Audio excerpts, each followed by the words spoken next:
Hello mga kagulay, no? Hindi naman to vlog pero papakita ko yung lagi ko nadadaanan kapag galing ako sa trabaho ko sa Mang Inasal. So, lagi ko siya nadadaanan. Minsan binigyan ko na to ng kanin. Nakukonsensya ko lagi pag hindi ko nabibigyan to. Kasi dito na siya nakatira halos. Matanda na rin po siya. So, bibigyan ko lang siya nung nabili kong hindi pala kita. Nabili kong lugaw. So, eto siya. Bibigyan ko lang siya, no?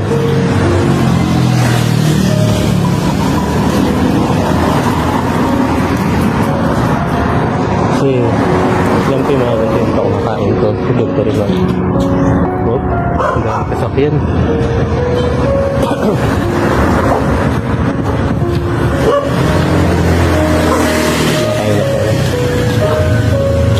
So po kaya, gusto mo talugaw oh.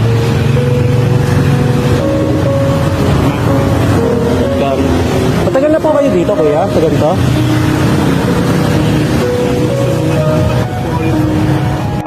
Ito kuya, ito dalawa to ha. Ayan, pinapakita ko. Baka di makita, nilingawan ko na. So, dalawa, lugaw lang, pasensya ka na ha. So, para ano kasi lagi kita nakikita, tinagdagaan ako eh. So, ano mo? Hindi rin ako dyan eh. Mauna na ako kaya ha. Valentine's din ngayon kaya ano. Kasi nung nakaraan kasi bagong taon nakikita na kita. Oo, nung nakaraan nga, nandiyan ako. Nagtambak ko ng lupa dyan. Ay ginawa na ano, nagtambak ako sa lupik. Wala ako. Kaya ko lang din ako. Sige po. Sulpong siya daw. Pagod siya mo. Pagod ng lupa. Pati pagkain. Pati pagkain ikaw na rin. Baboy. Kinakain mo sa buro ng plastic eh. Buti na Kasi basta kuya lagi ka lang maglilinis ng paligid mo. Ayun lang naman eh. So, diba ko ngayon, gano'n. oh, masakit sa batok yun kaya. Huwag na, puro ano na lang, kahit plain na kanin na lang, ayan, lugaw nga. Next time, pagka galing ako ng trabaho, day off ako, baka sa Palabok, mabigyan kita. So, sige po, ano na po ako, God bless po. Ito yung sa ano, no? Ito talaga, dito ako natuwa. Hindi na lang nag-iwan sa akin. Sabihan, puro lang hindi ka ng bahay. Ah.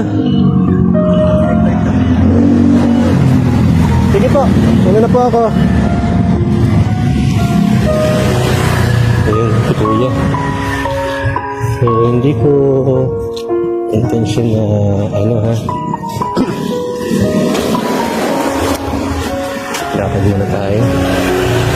Hindi ko intention na ipakita talaga sa inyo yung kalagayan niya. Pero sana kung may nakakakilala sa kanya, yun ang intention ko. Kung may nakakakilala sa kanya na kabarangay nyo o kamag-anak niya, sana matulungan niyo siya.